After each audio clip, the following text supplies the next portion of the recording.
All right, we are live. Home of the Hustle, Eddie Martin, Tammy Kling, Dru Riess. We're live here in Dallas, Texas, on site. Normally, obviously I don't do this and fly out here to meet people, but on my little tour of Texas, I managed to bring myself out here.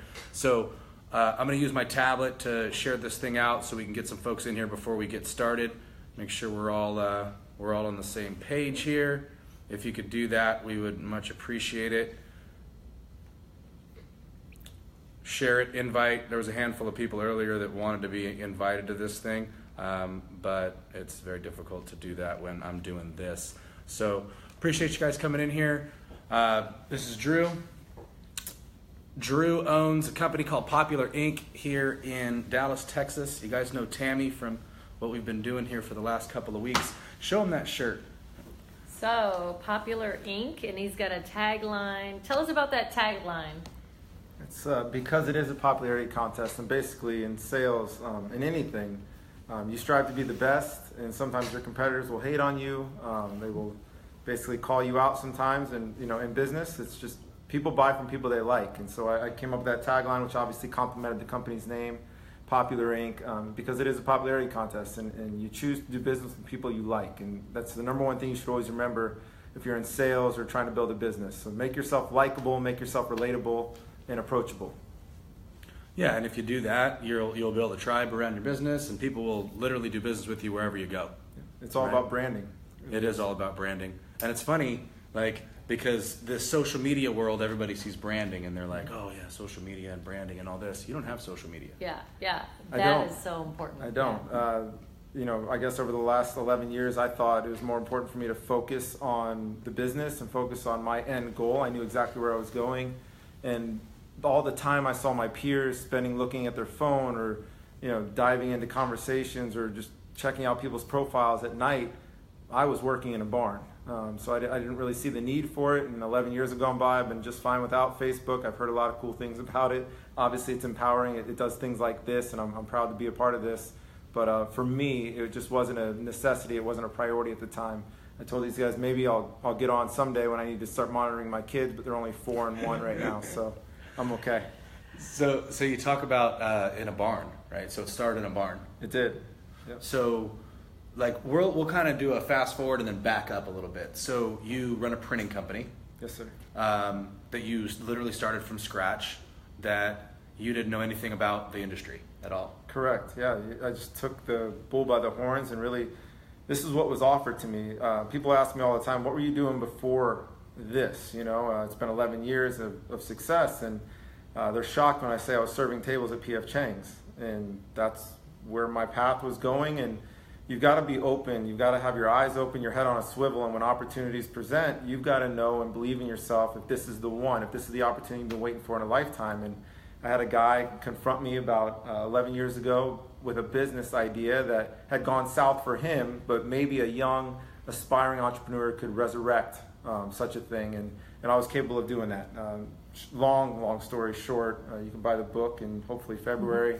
4 years after getting this thing off the ground and really just selling something I knew nothing about, the fake it till you make it type motto. 4 years later, we were profitable, and we were. I actually bought the whole company away with a business partner of mine at the time from the original owner, and we've turned this thing into Popular Inc. And then for the last 7 years, we've rocked it and turned it into one of the top 3 companies in our industry. It's amazing. So you didn't know anything about the industry, and you were serving tables at P.F. Chang's. Correct. So it's not like you were running around sales career and all this stuff. Right. So you got in and you just went and started calling on companies. I did.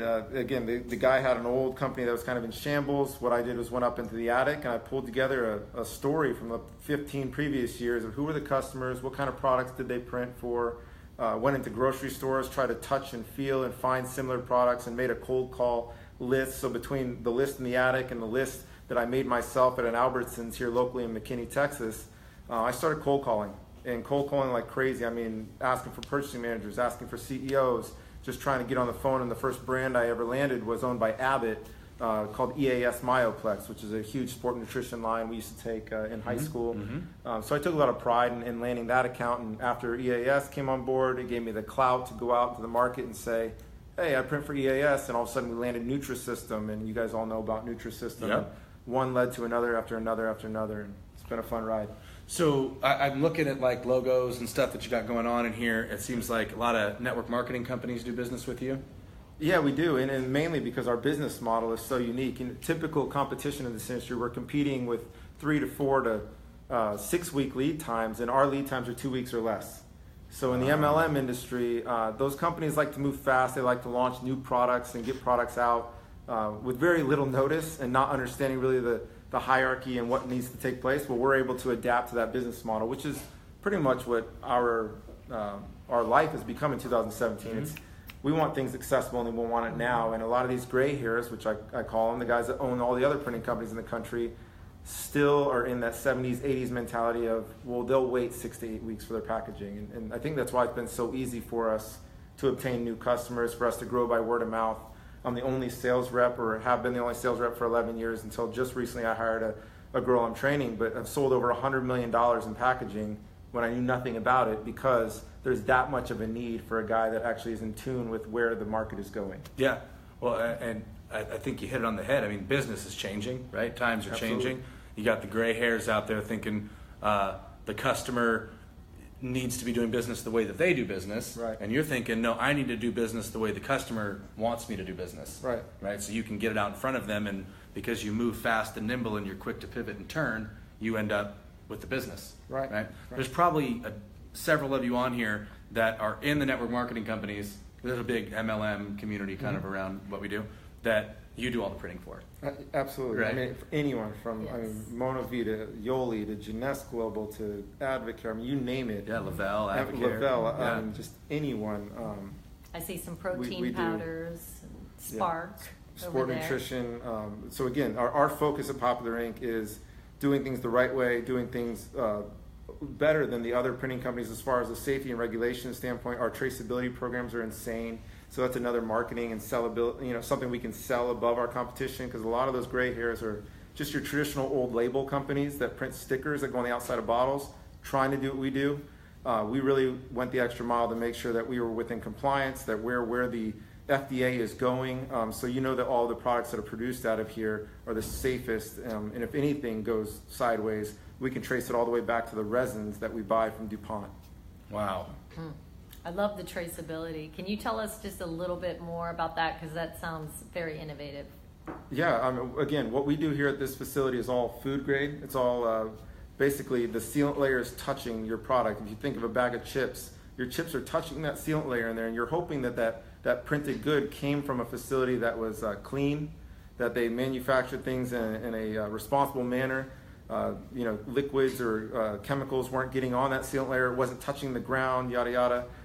So all that protocol from the bag of chip, once the consumer grabs it, there's a lot code, there's an expiration date on there. If there's ever a problem with that bag of chips, they can contact the company that made the bag of chips, and they will then go into their database and go back to who did I order that chip bag from, where then they will contact a company like ours, and they'll say, I don't know, I can't tell. Maybe it came from this order or that order. We can pinpoint it right down to what guy of mine ran the job, what batch of ink was on that package, what lot of material. I mean, all the way back to the point where before that film was ever even blown, what resin it came from DuPont. Wow. It was about a $350,000 ERP system we installed to allow us to do that. So heavy focus on accountability and on the process. Absolutely. Right? I noticed a Nick Saban quote over there, so immediately my brain starts thinking about the process. Another thing that I noticed immediately when I got here was you've created a culture. Correct. Like there is a very direct and obvious culture that seems like is kind of the heart of the business. Was that something that was super important to you when you started getting this thing going and bringing on people that they felt liked and appreciated and wanted? Absolutely. I think I told you on a side tour that we went on that appreciation is probably my number one motivator in life. I don't do things for money. I do things to know that I'm appreciated by people. If someone just shows that they appreciate me, that's more than the money they could ever give me. So instilled in our core values is the word grateful. I think that goes hand in hand, and just being grateful for the opportunity I'm given every day. I want our customers to be grateful for us, for being here for them. I want our guys to understand that, wow, I'm grateful for our customers giving us orders. It's a reciprocal relationship that's got to go back and forth, back and forth. When building a company, I have a chapter in my book that's going to be coming out that act like you've been here before. And it's really about don't forget where you come from. And I will never forget where I came from. I was, again, serving tables. I was paycheck to paycheck. And so, I won't eat unless these guys are fed, and that's the way it's always been. And I like to just make sure as the company gets bigger and bigger, we don't ever lose those roots of taking care of your people first. Everything else will fall in place. Yes, it's got to be a win-win. Like every relationship throughout the whole process has to be a win-win. Absolutely. It's a win-win with your distributors, with your manufacturers. It's a win-win with your clients and with your employees. Right? Everybody's got to win, or else it's not really. In fact, in our handbook, we're all team members. You have a membership here. You don't have an employment. So in our handbook, we don't mention the word employee. You're not just another number. You have a jersey number. And our hopes are that you retire here, and that your number gets lifted into the rafters of our factory someday because your number is being retired. So we look at it just completely different from the core, all the way from the beginning, your first day here to your last. I love that. I love that commitment. And all this time we've been working on this book with you, we've noticed this about you, just the differentiator of integrity, honesty, and just telling it like it is, basically. And I just want to speak to the entrepreneurs out there, anybody that wants to build a company or doesn't even know how they're going to start, and just look to Dru for inspiration to just know that he did not know. He'll be the first one to say, I did not know what I was doing before I started. And that's so inspiring because people look at guys like you and think, I could never do this, or they were a trust fund baby, or, oh, they had help along the way, or something like that. And that's not your story at all. No, I have a chip on my shoulder. I have a fine line I have to walk because my kids are probably going to be looked at as the silver spoon kids, and those are the people that probably motivated the most to get here. My parents worked hard, Air Force, put themselves through college type thing, and we lived a middle class life. But no, I have a fine line I've got to learn how to balance. So I'll be leaning on mentors like Tammy, like several of my other mentors. But how do I make sure my kids understand work ethic, grind, and just what it really takes to be successful? Right, all of those things. And I've got my kids here today. We were old school, and the reason I brought my kids is because we just know that guys like Dru are going to be the best lessons if they can just absorb your life through reading books, sure, but also by listening to you and watching shows like Home of the Hustle. I mean, I know this show is going to be replayed over and over, but if you guys have any questions, I know Eddie's going to be taking questions, and if you guys have questions for Dru, now's the time. He is not on social media. That's another important lesson. Tell us about why you're not on Facebook. Just being laser focused. I never thought of it as a necessity. It was an extracurricular activity, and I didn't have time for it. Bottom line. Mm-hmm. This is great. Which is absolutely true. I mean, social media can be a couple things, right? It can be a waste of time, like a complete waste of time that just sucks life out of you. It can be something you leverage for a network, benefit towards business, or it could be something that you completely don't pay attention to in life and stay focused on, like actual business and what's going on. There's more than one way to skin a cat, right? There's more than one way to get the job done. There's positive ways to use Facebook, and I've seen people catapult their careers in doing using it the right way, but it wasn't needed in my market. So you kind of just look at what you're trying to create, and in my market, it wasn't going to be a tool to obtain more business, or to it wasn't going to help me at night running a press by myself. Yep. So I just needed to focus on those things I needed to do to be successful, and maybe someday, like I said, maybe I'll join. You never know. Right now, no, don't do it. Don't staying away from no Instagram, no Stay Twitter, away for now. nothing. Yeah, just keep doing what you're doing. We do have a question from Kyle Hendricks. I don't know if you want to read it. It's from Kyle Hendricks, and he asked it a couple times about Dru's employee handbook. Oh, okay. So Kyle's a details guy. Okay, so Kyle is like an operations guy. Okay. Super cool dude. He says, how'd you structure your handbook? What were the top things that you had to have in there? I honestly went to a local restaurant that had a legit handbook, and I asked for the digital copy of it. Hospitality industry, again, P.F. Chang's being my background, and I used all kinds of analogies and morphed. Basically, anywhere you saw the word employee, just delete it and say member. You are a member here. This is the state of Texas, where it's a right to work state, right? But it goes both ways. I choose to work here, so we have memberships here. You're showing up because you like the environment you're working in. You like the task that you're doing day to day. You get gratification out of that. And I can't run a company without you out here. So it just goes both ways. When you looked at everything from top down, replace the word with employee and just call it a membership for what it is. Now, obviously, like a gym, you can cancel someone's membership if they act out of line or don't abide by the policies that you want them to.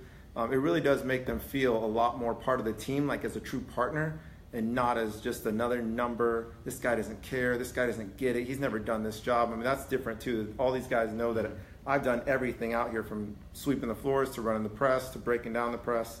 I think you get a lot of respect from guys that. Oh yeah, you've done it. You've been in the field. You're not just talking about it. You are about it. Right. Real quick, if you guys haven't shared this out, go ahead and share this out. Let me know you shared it. Put a share in the comments so I know that you did, so we can give you some love.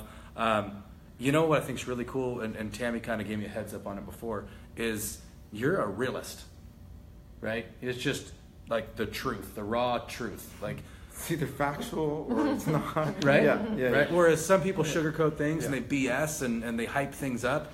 You're like, you look at things at the actual core of what they actually are, and I really, really appreciate that, because my brain kind of works the same way. Yeah, I don't think before I speak a lot of times, so I kind of let it marinate out there, and I'm like, well, let's just go. Let's I wonder just if take that made thought. sense. I wonder if that made sense. Let's take that thought a little further, because so what you're talking about him being a realist. So you said something during the book process about how we are not all created equal, and all these motivational speakers who stand up in front of 30,000 people and say, "You can do it, you can do it." Yeah. How that kind of bugs you. Tell us about that. Yeah, that's the fight I'm pretty much trying to pick. I'm just a debater. If you tell me Michael Jordan was the best basketball player in the world, I'm gonna fight you back, and I know I'm dead wrong, and I will just fight you back, and I will fight you back. So the same in motivational speakers. I know they play a really good, important role in motivating people, in getting people to get more out of themselves, what they would have probably done without them. But if I'm going into an auditorium, which I've been in before, and I've heard them say, you all can do this, and they're really just trying to sell 30,000 books, 30,000 subscriptions, 30,000 t-shirts. My whole side, again, the website I'm going to be launching, I own demotivate.com, and my goal is to demotivate you. I think the more I pound you down, the more I beat you down and just tell you you are not going to become successful, because that's what I feel like people did to me my whole life. There's going to be a small percentage, there's going to be 1 to 2% of people that sit in that room and say, well, this guy doesn't know what he's talking about. This guy, that doesn't even bother me. I'm going to shrug that right off. That was me. That was me, and every time someone put me down, every time someone told me I couldn't do it, I needed to hear that, because it didn't bother me. It was like, I know I'm going to be successful, and I'm going to show you. And that's what I'm going to try to bring out. I only want 1 to 2% of those people leaving a room guaranteeing themselves, like, oh, he wasn't talking about me. And I want to save the other 98% of people from cashing in 401ks, reverse mortgaging their houses, all on a whim, all for a dream, because I genuinely do care about people. Yeah. And, you need to, there's a saying that I learned recently from a mentor of mine. It took me his passing for me to understand it in full. But all things or anything is worth giving up for the ones you love, right? And if you love your family and you're not a 1%er, don't risk their well-being. Don't risk their future. Don't risk the stability you have for them. That's good. Whereas if you're a 1 or 2%er and you're sitting there, you're the 1 or 2%er, then stop wasting time. Get off your butt and go get it done. So anything's worth quitting for the ones you love, but you've got to understand what side of the coin you're on there. Be practical. It's self-awareness. Absolutely. Know who the heck you are, right? I'm with you. Like, everybody can't do it. No. Right. And that's just the reality of it. Just like everybody can't be Michael Jordan. I was just going to say, I love basketball, right? Right. But I try every day. I'm not going to Around be the 2 guy, o'clock. right? Yeah. No, it's not going to happen. Some things are just what they are, and I love the fact that that's how you look at it, because that's the situation that you were in. Because it was the same way for me. Like, oh, whatever you think you're going to do, oh, you can't do that. Oh, you can't do that. Oh, you can't do that. And for that reason, I keep doing whatever I'm doing because I know that I am that. Right. But if I wasn't, I know enough about myself to say, all right, no, I'm just going to go work at Walmart and Be a greeter. and go get my blue collar job and hang out here and just cash in my 401k in 40 years and hope it works out. But that's a big debate and big argument that goes on, especially you're not in the mix of the social media stuff. It's literally like a battle that goes on with these different personalities. Yeah. One says you can be a billionaire, everybody can do it. And the other one says be practical, sell all your crap online and be happy. You don't have to work for somebody else. And who's right, who's wrong? I think the person who's honest with themselves is the one that's right or wrong. Absolutely. Versus whatever the message is that's coming to them. That's it. Right? So you need to be able to look in the mirror and say, this is who I am. And since he's not on social media, show him all the hearts he's getting. So these are all live people. Send him some love. Send him some hearts. I don't know what hearts mean. Okay. Light them up. So the hearts My mean... wife is probably watching. Oh, okay. So that's okay. That's okay. The hearts mean just that they love what you're saying. And then the thumbs up. See, look at all the hearts you're getting. What And are the thumbs down? up. No thumbs down. wish You don't they have had any a thumbs thumbs down. Oh, they don't even have one? No, they No, don't. but look It's at- too foo-foo. They Look want at you to all be the all hearts happy. you're getting. It's messed So that's messed up. No, This see, is why millennials are entitled. demotivate. You need a thumbs down. Yeah. You'll create that, right? You'll create the thumbs down. They should be able to tell you, I hate what you're saying right now. That's right. So, what? Do we have any other questions? Yeah, I'm going I to bet scroll we have through a ton here of 'em. and see. Frank Sales says the dopamine hits. That's like all the research they've done. When somebody says they like something, it fires off, squirts off dopamine in your brain, Okay. and that's how people get addicted to social media. Oh, Is a sense of like accomplishment Makes sense. or being wanted. Anybody else have any other questions? I'm going to scroll back through here and see if we got some. I thought I seen one. advice for entrepreneurs. Yeah, while I'm looking here. You got anything? If somebody wanted to do what you do, Drew, what would you tell them? Even if because I know how people are thinking out there. I counsel people all the time who say, oh, I wish I could do what you do, or I wish I could do this, or I wish, what do you say to those people that say, I wish? Stop wishing. You either have to just get in the lane and go, or continue on. I mean, nothing's going to get done. You're not going to make progress sleeping. You're not going to get progress wishing and dreaming about what you have. Now, I listen to a lot of music, and there's an old song, the words say, before I had it, I closed my eyes and imagined. And yeah, that was true for me too. But I mean, it was, when I imagined it, it was so real. I mean, I literally could just reach out and touch it. So I didn't waste any more time. I just got out of bed one morning and I just started grinding. If that meant going sleepless days, sleepless nights, just grind and go And after not it. knowing what you were doing. That's the key.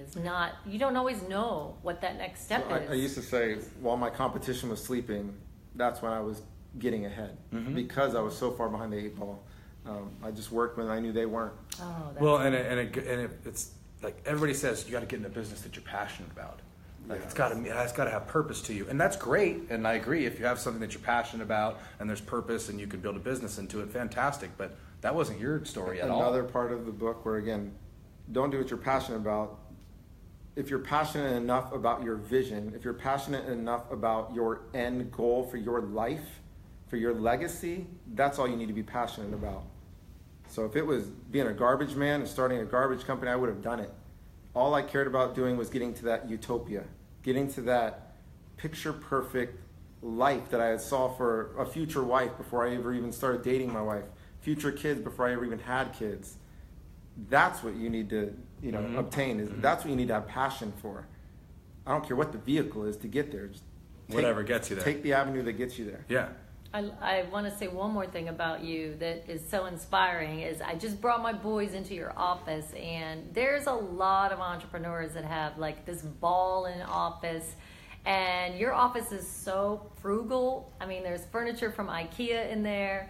I mean, it's remarkable to actually see somebody walk the talk and be uber successful, really. I mean, there's nothing at this point in life that you really need, and yet you're still in this little room that is a very frugal office. It's just an office. It's well done, by the way. Yeah. All right, we got a handful of other questions here. Share this out if you haven't shared it yet, and we appreciate that. Okay, so Brian Sherman says, what was your biggest failure while building your business, and how did you overcome it? My biggest failure. Well, I used to say I win all the time. And we experienced probably our first loss as a company, not diversifying ourselves fast enough. I don't think as any startup, you can really calculate that kind of thing, but if your client is 100% concentration, that's your first client, that's 100% of your business. Now you got to go get a second, a third, a fourth, and it's all prorated on, okay, how much are they going to do with you per year? And you still may have one customer that's 60% of your business, another that's 20, another that's 15, yada, yada. So getting ahead of that fast enough, because we did experience a setback once where a very large customer, about 33% of our business, kind of pulled the rug out from underneath us. And nothing that we could have controlled, nothing that really the customer could have. There's some politics in business that aren't fair sometimes, and we had that happen to us. It was the most challenging. It was the scariest time. It was a failure in my eyes because I feel like I should have foreseen that. I should have gotten ahead of that a little bit faster. But wow, nothing motivates R&D like a PO. So in that regard, nothing motivates you diversifying your company until the day you wake up and you're like, okay, it's either sink or swim. Yeah. Yeah, when a big chunk of your business goes away because it relied on one client. Yep. I always tell people, like, when I'm meeting them in sales and they want that big whale account. Yep. Like, that's great. What happens when the whale goes away?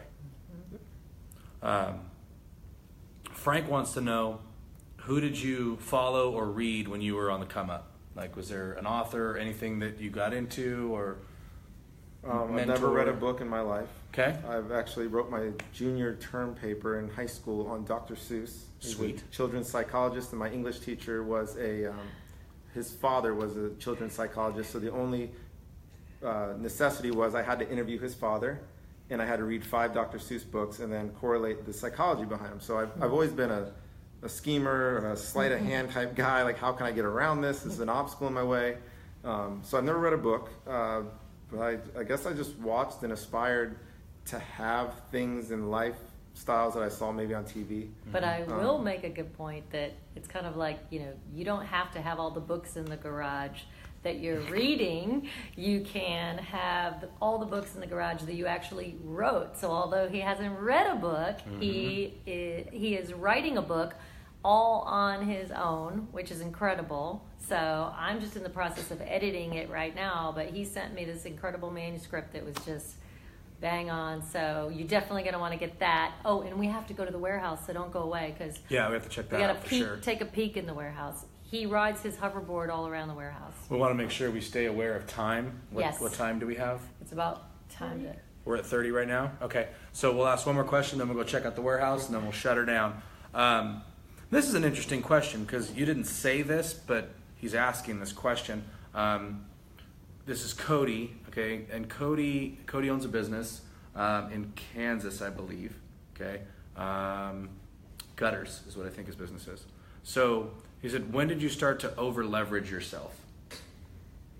I don't know if I fully understand that question, but I think we were just very fortunate. We had to do some strategic things, if you're asking what I think you're asking, in the beginning where we didn't have any operating capital to really start our business. So we learned of a thing that I maybe took a course on in college called factoring. And there's a very, very small percentage of companies that actually become successful and get away from the factoring. But when we would take on purchase orders, you can essentially get funded 80% of that purchase order right up front from these certain factoring companies around any Metroplex area. And so the moment the PO came in, we'd send it to the factoring company. They would give us 80% cash, which allowed us to go buy our raw materials, pay some labor, yada, yada. But that left us 0% error, rate for error. We could not mess up the job. If we did, we couldn't bill it in full. It was essential that we perfected the job, billed it, and then we're able to bill for it in full. When the payment came due from the customer, the check actually went to a PO box, which was owned by the factoring company. They took it, cashed it, took their 80% back, took 2.5% on top of that, and then to give us the rest of the money. It was a very difficult thing to do. And again, if you look up statistics of companies that are able to wean themselves off that bottle, it takes a constant amount of POs, it takes a constant amount of growth for you to be healthy enough to eventually just break that chain. And we became cash cows. We were really just sitting. We never took distributions. Again, we were very frugal, and we saved up hundreds of thousands of dollars in a bank because my business partner and I had never seen money like that. So we were nervous to spend it. And what we ended up doing was every year just pouring that all back into the company. Buy a new press, buy a new laminator, buy a new piece of equipment that we could modify onto the current press. We were obsessed. We were taking $26,000 to $36,000 salaries if we could every year. I mean, we were laser focused. So the over leveraging never became an issue for us. Yeah, we were very fortunate, though. I understand that a lot of entrepreneurs are faced with that. So 2 questions I want to ask. That don't require long answers. How important is sales in a business as an entrepreneur? Sales cure everything. There's nothing that sales can't fix. And your answer might be the same to this question. We're going to go check out the warehouse and just go walk around a little bit after this. But what would be the one piece of advice you would want to leave with somebody who is looking to start a business? Maybe they currently are employed somewhere and they're going to jump, or maybe they are in a business right now. They started and struggling and things aren't going well. What would be the one bit of advice if it was short and sweet and to the point? What would it be? Just give it everything you got. And when I say that, I mean everything you have. And I don't think again that the words don't stress exactly what I'm saying, but to the point where your heart, you can feel it thumping in your brain because you're physically exhausted. I mean, I've pushed my body to the point of no return before, and scared myself, scared my family. You've got to be able to give it everything you've got, no matter what it is. If you're currently in it or if you're thinking about doing it, this is not something that's just going to show up on a silver platter for you. So go get it. Love that. Love that. All right, so we're going to go take a quick little tour. We'll pop that up. You want to grab that? And we'll walk out there. You can't touch so you can see kind of what's going on. You can't really touch the screen, no. Yeah. Pull the little rubber tab. Yeah. Me phone? Yeah. Make sure it's live. Still live? Yeah. Still good? All right. Get the hoverboard. Yeah, just kind of walk out. I think it's cool that you roll around on a hoverboard everywhere. Easier. I got as fast as I can see. Oh, yeah?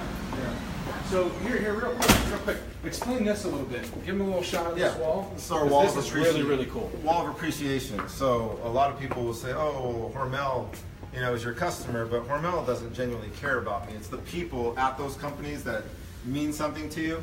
So Barb Craig is the person that means something to me. I mean something to her. She's the one that sends me purchase orders. So you either spend $1 million with us, or maybe a mentor is on here that's giving me $1 million worth of advice.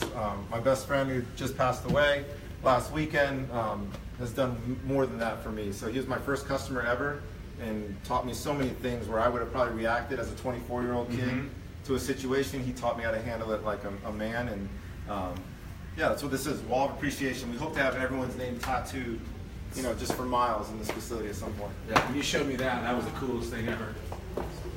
So yeah, he's got a pool room in here. What's up, guys? What's going on? Don't mind us. You all right? Another employee break room. Everything going all right? Team member. Why is that in Spanish? I don't know, for you. I can read Spanish.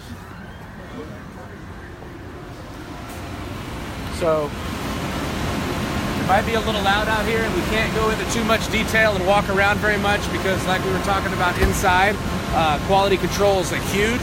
So we just wanted to walk out here and kind of point it out. Maybe he could, point to some equipment. We've got a 70,000 square foot facility right now. To just kind of recap, I started in an 8,000 square foot barn, and we moved in 2012 to a 24,000 square foot facility, and now we've basically tripled that in a couple of years. We do plan on becoming 140,000 square feet the next couple of years, which is what this whole building is actually the size of, so we'll eventually take that whole thing on.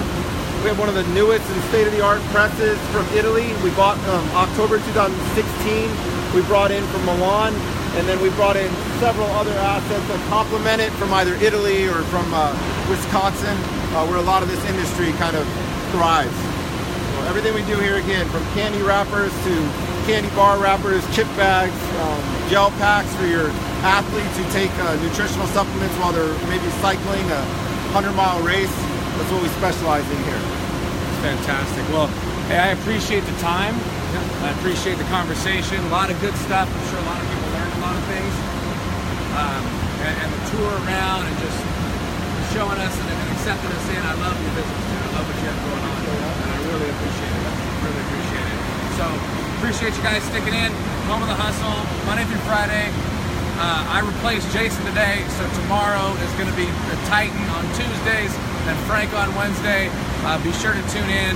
If you have any questions, you want to reach out to me, I'm happy to help facilitate that and get you the information that you need. But I appreciate you guys. Have a good night.